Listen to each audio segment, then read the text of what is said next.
About 2 weeks ago, a member of our church, a new Christian, witnessed firsthand the hand of God.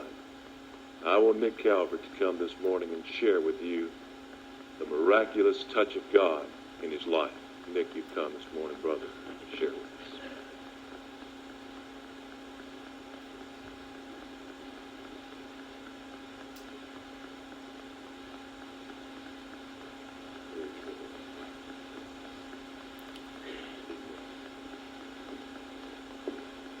I guess it's pretty obvious. I'm awful glad to be here. For those of you who don't know me, the Lord gave me a spiritual life here about 4 months ago. And it was something new and wonderful to me. You know, I had gone through life and basically had done well, I guess. You know, had a decent job, decent money, a nice family, you know, just all the good stuff. But there was always a void. I didn't know what it was. When I finally became a Christian, accepted God into my heart, I knew what the void was then, and slowly but surely the void kept filled. 2 weeks ago, not quite 2 weeks ago, Friday night, a week from this past Friday, the Lord gave me another life. He gave me my physical life back, because I was dead. I was in a plane crash with 6 other fellows. 4 of them died. Myself and one other fellow lived.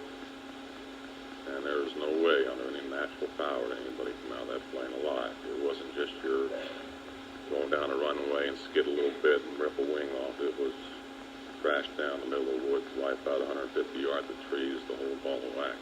It was for real. And like I say, I should be dead. For some reason, the Lord spared me. Prior to the flight, the takeoff, I said a prayer to the Lord. I was a little bit apprehensive about the thing. I'd done a lot of commercial flying in the service. Flying didn't bother me that much. I'd never flown a small plane before, and I really wasn't too keen on it, but, you know, it was a quick way to go. So I prayed beforehand, and I told the Lord, I said, you know, if something goes wrong, I said, let us have a safe trip. If something goes wrong, you know, if you want me, it's okay. I'm ready. But I also asked him to spare me. I felt my family needed me yet. He must have thought so too, because he did spare me. And he's done a lot of things for me. You know, I'm kind of the old male chauvinist type a little bit. You know, men don't cry. Since I've been a Christian, I've cried a lot. A lot of them have been happy tears, some sad tears. I'm starting again right now.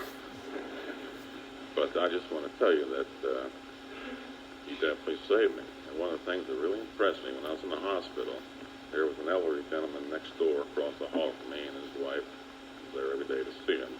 He got out the same day I did. He went home, thank goodness. But his wife would come over every once in a while and just see how I was doing.